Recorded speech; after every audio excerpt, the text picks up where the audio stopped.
Армысыз құрметті көрермен, Еуразия ұлттық университетінің журналистика және әлеуметтік ғылымдар жоғары мектебінің журнализм ену YouTube арнасындағы сұхбат алаңындамыз. Бүгінгі шығарылымды жүргізетін мен, Мөлдір Доспай.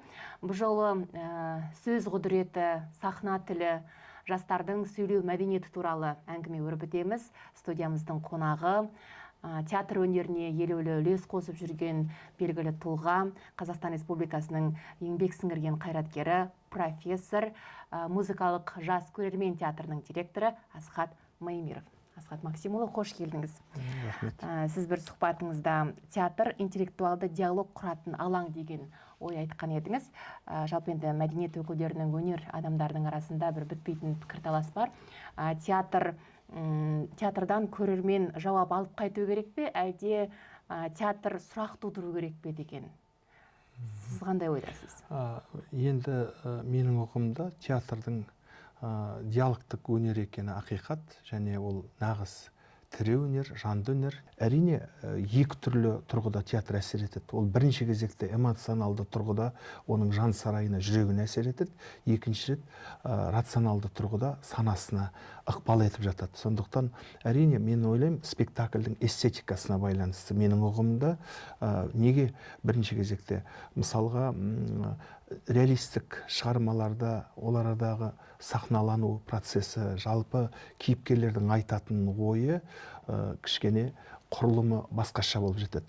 Ал енді постмодерндік шығармалар, бұл Кафканың шығармалары, бұл американдық драматург Эдуард Олби, мынау абсурд театрдың негізін салған Самуэль Бекет, Теннесси Уильямс, бұлардың шығармалары шын мәнінде көрерменге сұрақ қойдыруға, өзіне-өзі әрмен қарай жауап беруге жетелейтін театрдан сұрақпен шығатындай туындылар. Неге? Себебі бұл жерде дәл реалистік туындыдағылардай заңдылық өзгеше, яғни онда ойлау құрылымдық жүйесінен шыққан. Сондықтан көрермен шыққаннан кейін сұрақ іздейді, кейбір кезде 5 жыл іздейді, кейбір кезде 10 жылдап іздейтін дүниелер бар. Жалпы менің ұғымда театр бұл расында сол сұрақтарға бір жауап іздейді.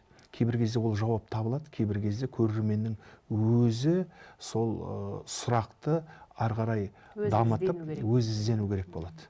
Сондықтан интеллектуалды диалог дейтініміз сол көрерменнің өресі, деңгейі, білім деңгейі көрінеді. Кейбір пьесаларды көрермен оқып келеді. Мысалға, мен енді Европаның театр кеңістігін көбірек таныдым ғой. Сондықтан ол жердегі негізінен баратын көрермендер, олар оқып барған, зерделі, интеллектуалды көрермендер. Жалпы Европада рационалды театр, әсіресе Германияда негізен рационалды театр, яғни суыққанды, мына ойнау әдістерде Бертольд Брехттің эпикалық театр әдісі негізінде жүзеге асады. Ол жерде қандай? Яғни жауап табылатын спектакльде Станиславский, Немирович, Данченко театр әдісі бойынша көрермендерге сәби күйіңде сен сахнада болып жатқан жайларды қабылда десе, Бертольд Брехт керісінше сен қарсыласып отыруың керек. Сенің ойыңда белсенділік болу керек. Келіспейтін, келісетін тұстарды сол сахнада отырып, саналардың қақтығысы, яғни сахнадағы актер орындайтын бейнелермен залдағы көрермендер кейбір кезде куәгерге айналып, сол іштей қақтығыс жүріп жатады. Осынысымен де қызық кейбір кезде театр. Енді кейбір көрермен театрға дайындалып барады деп отырсыз ғой. Бірақ соңғы жылдары енді көрерменнің қазақ театр өнеріне деген қызығушылығы артты. Бұрын соңды театр сахнасында мұндай сұраныс болмаған еді деп те айтуға болады. Тіпті театрға бару қазір сәнге айналды. Бұрын спектакль көрмеген адамдар театр билетінің бағасы осыншама арзан ба деп таңғалып жатқан кезеңдер болды. Одан да өттік. Бұл енді өз кезегінде театрға талғамы әртүрлі, тіпті талғамы қалыптаспаған көрерменді көп алып келді деуге болатын шығар. Осылайша театрлар көрерменге сай, қазіргі аудитория түсінсе екен деп, классикадан алыстап, заманауи тілде қазіргі психологияға сай туынды іздеп кетеді. Жаңағы кино мәнеріне салып сахналайды. Жалпы барлық театрда айтып отырмын, сіздердің театрларыңыз ғана емес. Негізі театр көрерменге ілесу керек пе, әлде көрермен керісінше театрдың деңгейіне ұмтылу керек пе? Әрине, көрермен театрдың деңгейіне ұмтылу керек. Театр көрерменнің алдында жүру керек, көрерменді шақыру керек. жаңа өте дұрыс айтып отырсыз. Осы мына пандемиядан кейінгі уақыт меніңше көрерменге бір осы 2 ай, жарты жылдың аралығы көбі үйде онлайн жұмыс жасады. Мынау өнерді жалпы руханиятты зерделеуге, сараптауға бір сондай уақыт болды деп есептелінеді. Неге? Сол жердегі табиғи өнердің мынау ешқандай қоспасыз саф өнер ол қайда? Соның өзегін тапқан сияқты. Меніңше ол театрда. Және біздің театрымызда өнер бір тұтас синкреттік тұрғыда көрінеді. Ондағы драматургия, ондағы сөз өнері, ән өнері, музыкасы, биі, барлығы бір-бірімен астасып жататындықтан, сондықтан бір тұтас күйінде көрінеді. Сондықтан мендегі мақсат та сол болатын. Менің енді театр музыкалық жас көрермені ғой. Осы студенттер мен жастар театрға көбірек келсе, себебі қазір кітап оқылуын жасыратын жоқ. Біреулер қарсы шығады, жоқ, кітап керемет оқытылып жатыр. Бірақ жалпылама тұрғыда алған кезде кітап оқығаннан гөрі кейбір кезде театрға барып, сол театр арқылы авторды танып, табысып жататын сәттер болады. Мысалға, соның біреуі Дулат Исабековтың «Гауһартас» шығармасы. Сонау 1967 жылы жазылған туындыға 1975 жылы фильм түсірілді. Содан кейін міне араға ұзақ уақыт салып, жарты ғасырға уақыт салып, біз осы бір «Гауһартас» деп аталатын керемет туындыға өзін мойындатқан әдеби әлемінде, кино әлемінде біз театрдың тынысын бердік, яғни оған сахналық өмір сыйладық. Сондықтан оларда да сол менің ойым да, режиссерлік көзқарасым әсіресе мынау тиктокта, инстаграм әлемінде отырған, театрдан мүлдем қашық, театрды бір ескіліктің орны деп есептейтін жастарды тарту болды. Бір рет театрға келсе, сол мөлдіреген, бір таза, саф, шынайы өнердің айдынынан бір су ішкеннен кейін, ол сол суды қайтадан дәмін алып, қайтадан келгісі келіп тұрады. Сондықтан сондай көрермендер кейін бізде молайды. Қазіргі таңда мысалға 350-ден асты ғой, осы 3-ші жыл болды «Гауһартастың» шыққанына, әлі билет таба алмайтын көрермен. Мен өзім де бұның бір неғылған феномендігін айтып түсіндіре алмаймын. Себебі «Гауһартаста» ұлттық мінез бар, «Гауһартаста» мөлдірлік бар. «Гауһартасқа» келген көрермен, сол мына театрда айна дейтін болсақ, сол айнадан өзінің үмітін, арманын, мақсатын, бәлкім тіпті жүрегінің төріндегі бір ешкімге айтпайтын құпияларын сахнадан көріп қайтады. Сондықтан осы бір тылсым әлем оларды байлап отыратын сықылды. Неге? Себебі «Гауһартасты» 10 рет, 12 рет, 15 рет көрген көрерменді білем. Мысалға, қазір көрермендерге мүмкіндік мол. Олар шетелдің кез келген бұрышында, кез келген мемлекетке барып театр көре алады. Оларда алдай салу мүмкін емес. Сондықтан сол театрда меніңше шынайылықпен қаруланған дұрыс деп мен есептеймін. Сондықтан меніңше, егер театрда шынайы туындылар көбірек болатын болса, ол өте жақсы. Әрине, менің театрым камералық тұрғыдағы театр. Біздің театрымыз, музыкалық жас көрермен театры, ол арада 228 көрермен шығады. Ал енді ол арадағы көрерменге сен аттандаған дауыспен айқайлап сөйлейтін болсаң, көрермен түсінбеуі мүмкін. Яғни, көрерменнің жүрегіне жол табатын дүниені сондай бір атмосфера жасау үшін мына залдың кеңістігі қандай, сахнаның кеңістігі қандай, өзі соған сондықтан болғандықтан біздер көрерменнің керісінше сырласуға, олармен басқаша бір тілдесудің формаларын іздеуге күш саламыз. Ал енді үлкен сахналарда расында да ол кезде мынау тілдің техникасы, мына дауысты жеткізу, ұшыру, ол міндетті түрде керек. Себебі сенің егер көрерменге даусың жетпейтін болса, монологтардағы сөздер түсініксіз болып, екі кейіпкердің ортасындағы диалог не туралы екендігін көрермен ести алмай отырса, ол қиындау болады. Бірақ мен кейбір кезде естимін, біздің жас режиссерларымыз сондай 700 адамдық, 800 адамдық сахнаға барып, сөйтіп сыбырлатып, сөйлетіп, сөйтетін де жағдайлар болады екен. Меніңше шындыққа тура қарау керек. Әйнектің артындағы адамды солай ыммен сөйлескен дұрыс па, әлде есікті ашып қасына отырып тыңдаған дұрыс па? Меніңше қасына кіріп тыңдап, естіп отырған дұрыс. Сондықтан меніңше сол театрдың ғимараты ерекше рөл атқарады. Соның сахнаның кеңістігі кез келген режиссерға түрлі формаларды табуға және қойылымдың тіпті мынау акустикасынан бастап дыбыстары, ондағы сүйемелдейтін ансамбль, хор партиялары, тіпті жеке орындаудағы әндерге дейін мынау драматургияны былай қойған кезде осының барлығына жауап табуға, жаңағы сол қойылымды шығаруға түрткі болатын негізгі фактор деп есептеймін. Әйтпесе 1000 адамдық біздер сахналарда ойнаймыз, ол кезде барған кезде шын мәнінде біздің актерлар сол даусының күшін, бүкіл өзінің тілдік техникасын барлығын соған есептейді. Ғимараттарға, театрларға байланысты. Театр тіліне келейікші. Театрдың тілі бұл кәдімгідей көркемдік құрал. Қазақи үнді сағынсаңдар театрға барыңдар дейміз. Бізде жастарға да, студенттерге де өзіміз де айтамыз. Өйткені акценттен арылудың, орыс тілді акценттен арылудың бірден бір жолы есту арқылы, құлаққа сіңу арқылы ғана қалыптасады. Бірақ үндестік заңын барлық актер сақтайды деп айту өте қиын қазіргі таңда. Бір қатар деп, ақиқ ақында, ақиқ ақын деп, қыны қ деп, қалай жазылып тұр солай оқып, дикциясын көрсеткісі келіп, артикуляциялық, езулікті езіп, еріндікті сүйірлеп айтатын актерлар өте көп. Тіліміздің мәртебесімен айналысып жатқанда, біздің үніміз жоғалып бара жатқандай. Актерлармен осы бағытта жұмыс жүргізу керек сияқты. Расында да сахнаның сәні де мәні де ол сырлы сөз, қазақтың сөзі.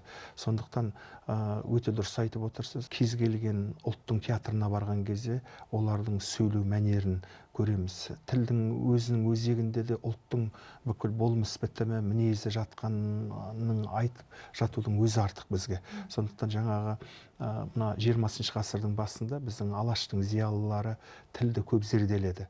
Менің ұғымда мына түркі тілдес халықтардың ішінде қазақ тілі өте әбден ғылыми түрде зерттелген, зерделенген тіл, оның зерттеліп келе жатқанына менің ұғымда 100 жылдан асып кетті, тіпті 120 жылдай уақыт болды десек айтық. Соның ішінде Халел Досмұхамедұлының мына қазақ тілінің фонетикасына байланысты, сингармонизм заңдылығына байланысты оқулықтар бар арнайы. Сондықтан осы дүниелерді айтар кезде тек қана актерлар емес, актерларға екі бастан да үйретіледі үндестік заңы. Осы сингармонизм заңдылықтары журналистерді, қазақ тілі әдебиеті пәнінің мұғалімдерін дайындайтын, осы бір тілмен байланысты мамандығы, лингвистер болсын, тіпті шетел филологиясы болсын, осылардың барлығында міндетті түрде оқытылу керек. Мысалға, күні кеше болған Мұқағали Мақатаевтың 95 жылдығына болған эфирлерді қарап отырып, өзіңіз айтқандай, біздің үлкен мемлекеттік арналардан ақиық деп айтылған сөздерді естіп біртүрлі болдық. Расында да ол ақиық. Ана Шөмішбай Сариевтің сөзіне жазылған Кеңес Дүйсекеевтің әндері бар. Соны мен осы жуырда өзімнің шәкірттеріме тыңдатып отырмын. Сонда анаға хат деген әдемі әнде бар. Бәрінде ұлы қызыңның жинап алып отырмысың аяуланам деп. Сондағы ұл қызыңның деп айтатын болсақ, ұлы қызың.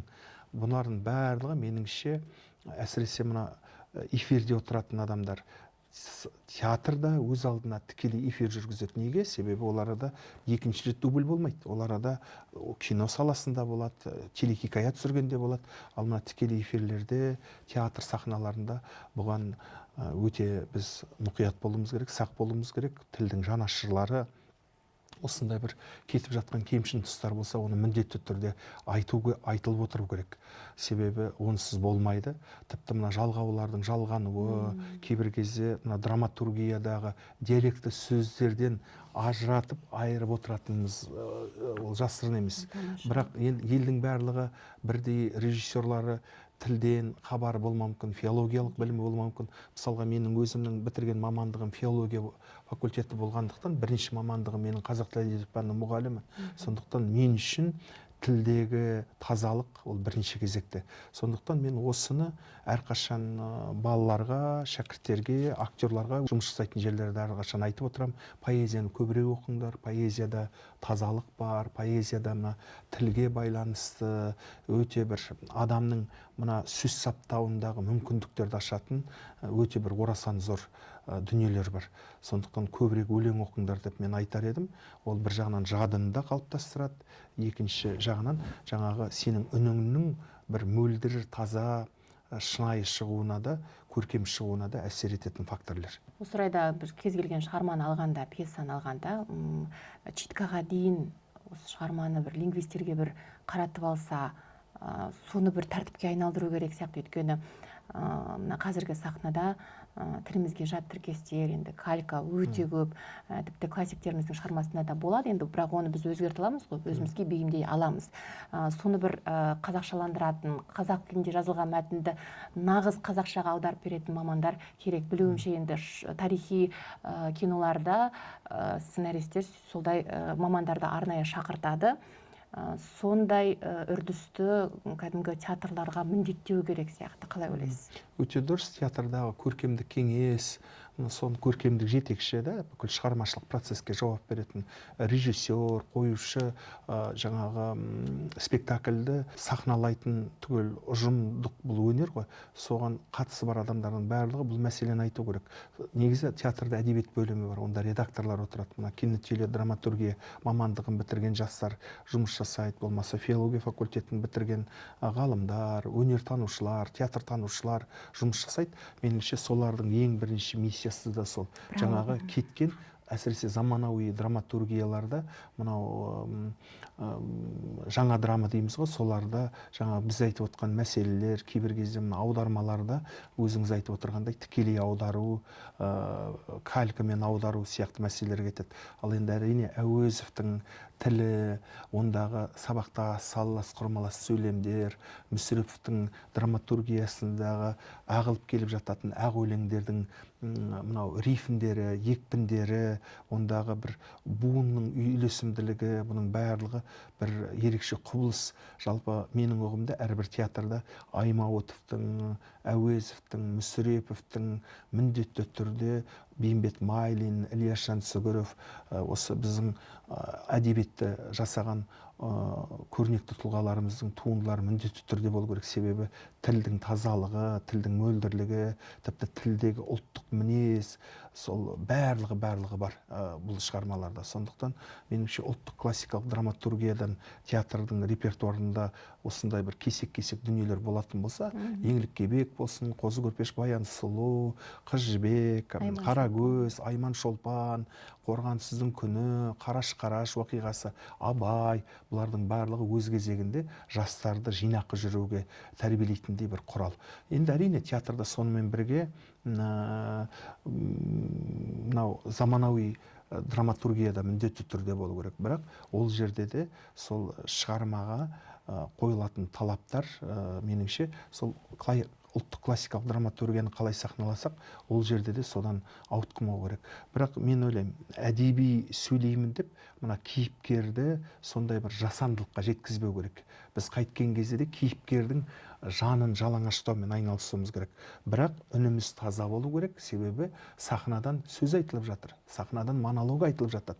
Яғни монолог дегеніміз ол кейіпкердің жан сыры, бейненің жан сыры. Сондықтан ол ең бірінші кезекте шынайы шығу керек. Ал шынайы шығу үшін тек қана тілмен емес, соның бүкіл психологиялық иірімдерін ашатындай жай-күйде жұмыс жасау керек. Ең көп қаралып жүрген спектакльдердің ішінде мысалы баруың керексің, айтатын сөздерім деген қалың қалай десе менде жақсы деп жауап беріп жатады. Түсінесің бе, білесің бе деп бастайды сөйлемдерді. Театр сыншылар осы мәселеге назар аудара ма талқылауда?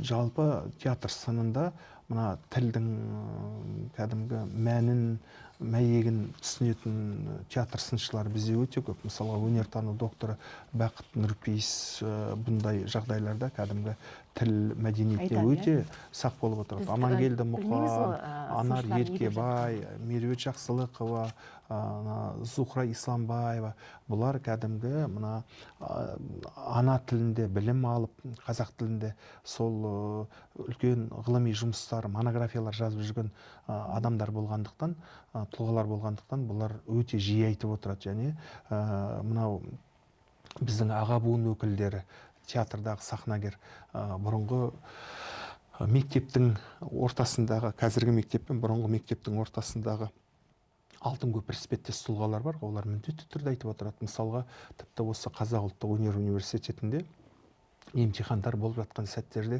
тілектес Мейрамовпен сөйлесіп отырамыз, тілге байланысты. Ақыш Омар, Меруерт Өтекешева, Айнұр Бермұхамедова, соларда дәріс беретін Жанғалдыбек Төленбаев, бұлардың барлығымен осы тілдесіп отырған кезде сол балалардың, болашақ актерлардың кәсіби маман даярлау, енді бұл үлкен бір шығармашылық процесс қой. Соның барлығында әсіресе сахнадан сіздер қазақтың тіліне жауапкер тұлғасындар. Халықаралық фестивальдарға барған кезде, шетел сахналарында біздің тілімізге жұрт сүйсініп қарау керек деп осындай талаптар қойылып отырады. Мен енді Грузия театрында да болдым, Әзербайжандарда да, Арменияда да болдым да, Франция, Германия, олардың барлығында да мынау глобалды әлемде өздерінің тілінің нәрін, өздерінің тілінің қаймағын, үнін бұзбауды басты бір театрдың принципіне айналдырған. Маған сонысы ұнайды. Мысалға, неміс театрларындағы сол неміс тіліне тән артикуляциялық жағдайлар өте жақсы естіліп отырады. Болмаса француз тілінде де сондай дүниелер. Сондықтан меніңше тіл дегеннің өзі бұл әрі ғылым, әрі біздің өмірдегі байланыс құралымыз ғой. Енді меніңше осыған жалпы тілдің тазалығы, тілдің мәдениеті бұл күнделікті біздің өміріміздегі бір өзекті дүниеге айналу керек, және оны отбасында, шаңырақта отырған кезде міндетті түрде айтып отыру керек. Берілетін батаның мәні, мағынасы, тіпті ата ретінде біздің немерелерімізге айтатын ертегілеріміз болсын, оның барлығында да сол тіл арқылы жететін біздің бір қастерлі құндылықтарымыз бар. Тамаша, өзіңіздің театрыңызға келсек, жас көрерменмен бір тілде сөйлесу үшін не нәрсеге мән бересіз? Өзіңіздің бір зерттеп бақылап жүргеніңіз бар шығар. Енді жастар қайта-қайта келу үшін әрине театрда сонымен айналсамыз күні түні қандай жұмыстар ол? Ең бірінші кезекте актерлардың, әртістердің энергияларының, олардың бойындағы қуат көздерінің мықты болуы, яғни көрермен келген кезде бір олардың бойында құлшыныс қарайтындай сахналық атмосфера жасау, сосын мына бейне сомдаудағы олардың бойындағы шынайылық, сонымен бірге мына спектакльдердің құрылымдарының бір-біріне ұқсамауы, әсіресе біз енді музыкалық театр болғандықтан көбіне бізге осы бір музыкалық театрдың табиғатын жеткізудегі еңбегіміз, жасап жатқан шығармашылық ізденістеріміз ұнайтын болар. Көрермендер көбіне осы үшін келеді. Себебі сахнада табиғи орындау, оркестр болсын, аспаптық ансамбль болсын, камералық оркестр, этнофольклорлық ансамбль, солардың барлығы қосылып көрерменнің алдында жұмыс жасап жатқан кезде әрине көрермен қалай бейжай қалуы мүмкін. Сондықтан осы бір көрерменнің бойындағы театрға деген іңкәрлікті, құштарлықты арттыру жолында жасыратын жоқ, күні түні еңбектенеміз. Бұрын сахналанбаған тың дүниелерді шығаруға тырысамыз. Енді мен өзім бірінші мамандығым қазақ тілі мен әдебиеті пәні мұғалімі болғандықтан, оның үстіне әдебиеттің теориясын білетін маман болғандықтан, мені мына прозалық шығармаларға инсценировка жасау, олардың сахналық нұсқасын жасау өте қызықтырады. Себебі біздің әдебиетіміз, қазақ әдебиеті, ұлттық әдебиетіміз ерекше, ұлттық прозаның бізде бір кәдімгі біздің қазақтың ұлттық әдебиеті, ол әлемдік әдебиеттегі орны бар бір үлкен әдебиет деп мен есептеймін. Сондықтан сол әдеби туындылармен де жеткізіп отыру керек. Әрине драматургиялық туынды ол өз алдына бөлек, бірақ қазір бір осы соңғы 3-4 жылда біздің елімізде сол прозаны сахналаудың бір жақсы үрдістері қалыптасып жатыр. Алматыда болсын, Астанада болсын, басқа қалаларымызда болсын, кәдімгі мына Бердібек Соқпақбаев шығармаларын сахналау, прозалық шығармаларын, Әзілхан Нұршайықовтың махаббат қызық мол жылдары қоймаған, бізде мына Дулат Исабековтың шығармасын сахналадық. Мысалға мен қазір Қарғынның бір сахналық нұсқасын жасау, инсценировка процесі жүріп жатыр. Сондықтан бұл күн тәртібіндегі дүние болу керек. Поэмаларды сөйлету, оны бір поэтикалық қойылымға айналдыру, ол әрине ұзақ процесстерді, ұзақ еңбектенуді талап етеді. Сондықтан осындай бір дүниелер бізде күн тәртібінен түспейтін мәселе болып есептеледі. Таңертең келіп жаттығуларға қатысу, бір күн би болса, екінші күні хор болады, вокал сабақтары жүріп жатады, сахна қозғалысын бірге дамытып ұстау. Яғни бүгінгі заманауи актер дегеніміз не? Ол әрі сөз саптай алатын, әрі бейне сомдай алатын, яғни оның актерлық әлеуеті өте мықты. Сонымен бірге ол музыкадан да хабары бар, музыкалық қарым-қабілеті ерекше. Оның мына бойындағы бишілік қабілеті, сахна қозғалысы, сахна шайқасын өзі жасай алатындай дәрежеге жету, бұлардың барлығы үлкен еңбекті талап етеді. Сондықтан сол ең бірінші нәрсе, тер төгілген жерде еңбек болған кезде міндетті түрде көрермен ол еңбекті сахнадан көреді. Тамаша, сәл басқа форматта жалғастырсақ, Асхат Максимұлы, дилемма ойынын алып келдім. Екі нұсқаның бірін таңдайсыз, бұл жерде дұрыс бұрыс деген жауап жоқ, тек өзіңіздің пікіріңіз. Қазір түсінесіз. Жеңіл классикалық спектакль қоятын ба едіңіз, әлде күрделі фестивальдік спектакль қоятын ба едіңіз? Осы екеуінің біреу, екеуі бірдей болмайды.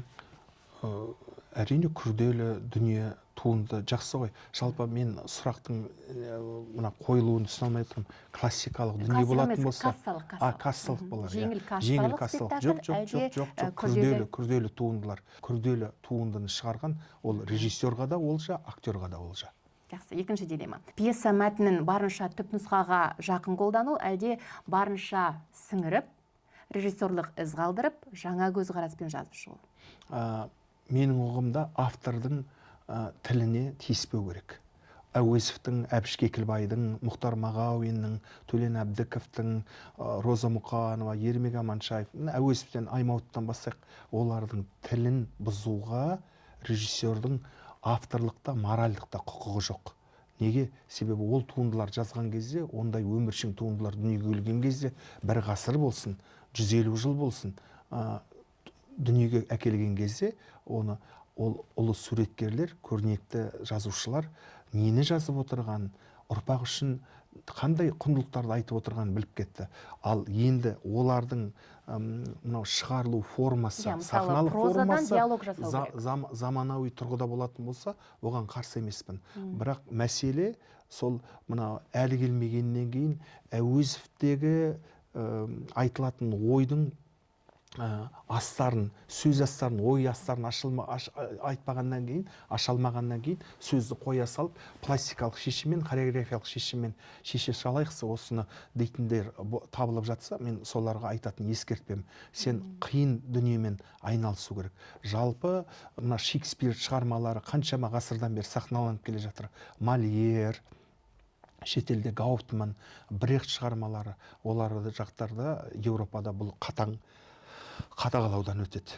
Ешкімнің құқығы жоқ, және олардың бойында осы бір ішкі мәдениет, осы бір өздерінің суреткерлеріне деген биік көзқарас әбден жүйеленген, реттелген.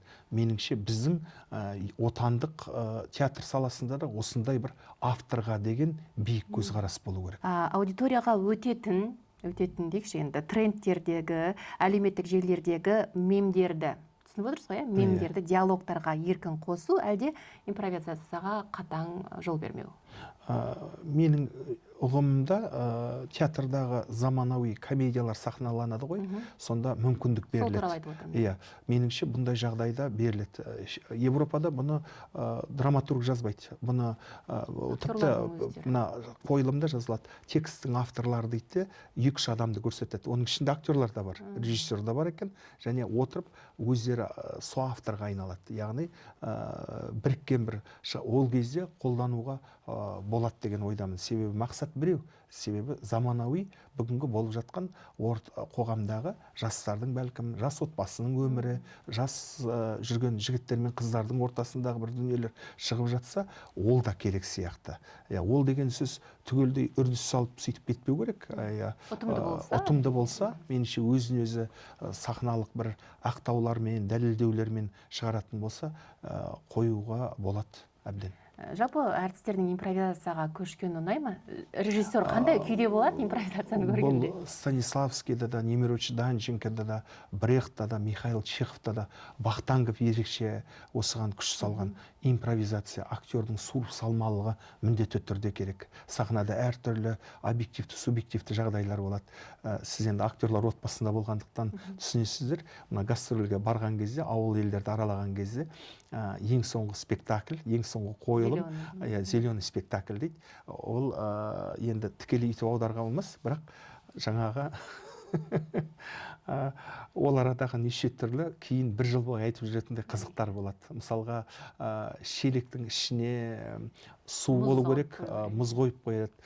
Ручка, қаламмен бір нәрсе жазу керек, ол жазылмайтындай қалам салып қояды. Мылтық атылу керек, атылмайтындай қылып қояды. Сондай әртістердің өздеріне бір көңіл көтеретін осындай бір спектакльдер болады. Сондықтан сол мына Вахтангов заманынан, Мейерхольд кезеңінен келе жатқан театрдағы капустник деген осыдан қалған. Сол капустниктер кезінде актердің суырып салмалығы, оның талантына барометр болатындай дүние, жаттанды күнде бір дүниелер бола беретін болса, ол қиындау болады. Мен өзім мына ресейлік әрі драматург, әрі актер, әрі режиссер Евгений Гришковец бар. Ол мына моноқойылым жанрында үлкен сүбелі еңбек етіп келе жатқан тұлғалардың бірі. Соның үлкен бір шығармасы бар, орыс тілінде қойылады, «Как я съел собаку» деген. Мен итті қалай жедім деп айтсақ бола ма? Соны сондағы мен 2 рет көрдім. Екеуінде де 2 түрлі суырып салмалық актерлық тұрғыда дүниелер болды. Бірінші кезекте мәтіннің авторы өзі ғой. Сонда кейбір мәтінді ол басқаша жеткізді. Екінші рет барған кезде басқаша жеткізді. Сондықтан осындай бір дүниелер ол спектакльді көркемдік бір тұтастығын жоғалтуға қызмет етпеу керек. Керісінше оның көркемдік бір тұтастығын биіктетіп, сондағы сахналық атмосфераны жасауға мүмкіндік беру керек. Труппада талантты, бірақ ерке актерлардың болғаны, еркелегенде өнердің еркелеген айтып отырмын ғой, зиянды әдеттері бар, жалқау, бірақ сахнаны жалғыз өзі толтырып жібереді, эпизодтың өзін жайнатып, ойнатып жібереді. Сондай әртіс өзі көп болмайды олар. Бар болсын, немесе барлық актер еңбекқор, техникалық тұрғыда бәрін орындайтын, сөзді ұмытпайтын, бірақ бірде-бір талант жоқ. Қайсы таңдар едіңіз? Табиғаты бөлек қой актердің. Актердің біз айтып отырған талант деген, дарын деген дүние, ол табиғат береді. Сондықтан бізде жалпы қазақтың тумысынан осы өнер болсын, театр өнер болсын, сахна өнер болсын, бізде табиғи мына дарындылық ерекше рөл атқарады. Сондықтан біздің өнерді бағалаудағы критерийіміз да, ұстанымымыз да әлі күнге дейін сол Европаға ұқсамай келе жатқан сол. Әрине театрға кәсіби тұрғыда қараймыз, бірақ арасында да өнерге біз қасиет, кие ретінде қараймыз. Сондықтан соны әрқашан әртістерден ұшырып алмаңдар. Сол өзіңдегі өнерді бағала. Өнердегі өзіңді емес, өнердегі өзіңнің бойыңдағы өнерді, шығармашылық қарым-қабілетті бағалап, керісінше оны баптап, бағалап ұста дейміз. Әрине, әрбір театрда болады, біздің театрда да бар, жаңағыдай 1-2 қатты аса талантты еркелер бар. Енді олардың ән салуына, олардың бейне сомдауы енді ерекше. Бірақ тәртіп керек. Тәртіп керек, онсыз болмайды. Кейбір кезде ол еркелік шектен шығып, театрдағы бір ауызбіршілікті жоюға келеді. Театрдағы бір ішкі шығармашылық, бір тұтастықты жоюға да алып келетіндей дүние бар. Жалпы театрда тәртіп керек. Азшылық көпшілікке бағынады. Аса талантты сол 1-2 актер көпшіліктің демеуінсіз ол болмайды. Ол жарқылсыз жарқырап ештеңе істей алмайды. Бір-біріне бағынады. Бұл сіздің қойып отқан екеуімен бір контекстте қараймын негізі.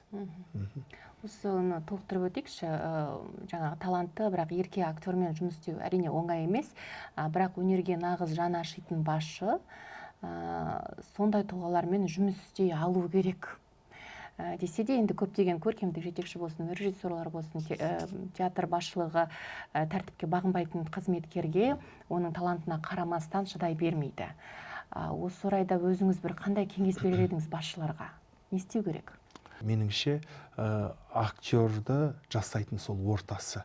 Оның ортасы, егер оның бойындағы сондай таланттың, оның бойындағы қарым-қабілетті сезгеннен кейін, меніңше ол жердегі жұмыс жасаудың тәсілі де өзгере беру керек деп мен есептеймін. Оған қайта-қайта бұйрық шығарып, ескерту жасай бергеннен ештеңе өнбейді. Яғни оны сол театрдың ішкі қағидаларына, театрдың жазылмайтын бір заңдылықтарына жайлап икемдеу керек. Мен мұндай нәрсені жауапкершілік арту керек. Жауапкершілік сезінген кезде кез келген адам басқаша болады. Жалпы енді білмеймін, театр туралы естіп айтып жатады ғой. Бұл енді мына қазақ театрының сәби кезеңінде шыққан ұғымдар деп мен есептеймін. Өзі театрды құрған 6-7 біздің ұлы актерларымыз болды. Кейін опера театры құрылды 34-ші жылдары. Олар санаулы болды, 20 шақты. Ал олар елдің еркелеріміз, серкелеріміз деп халықтың алақанында жүруі сондай. Ал заман қазір басқа, бәсекеге қабілетті, жыл сайын 100-ге жуық 2 жоғарғы оқу орны бар Қазақстанда. Сол шығармашылық оқу орындарынан 100-ге жуық актерлар, актрисалар шығады.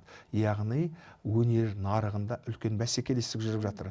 Мен жаңағыдай еркелігім бар, серкелігім бар деп жүретін болсам, көштен қалып қоюым керек. Осы дүниелерді байыпты әңгімелер айту арқылы көзін ашып жеткізетін болсам, кез келген адам ұғынады. Мысалға, менің өзімде де айтылатын бір нәрсе болады. Көз алдарыңызға елестетіңіздерші, ұлттық кардиология орталығы да бізден артық жасамаса, кем жұмыс жасамайды.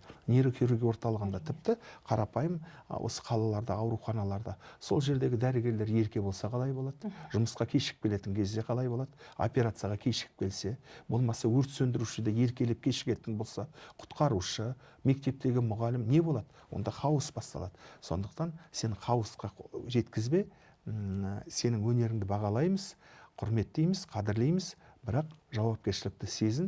Бауыржан Момышұлының қағидасы театрда да бізде жиі айтылады. Тәртіпке бағынған құл болмайды.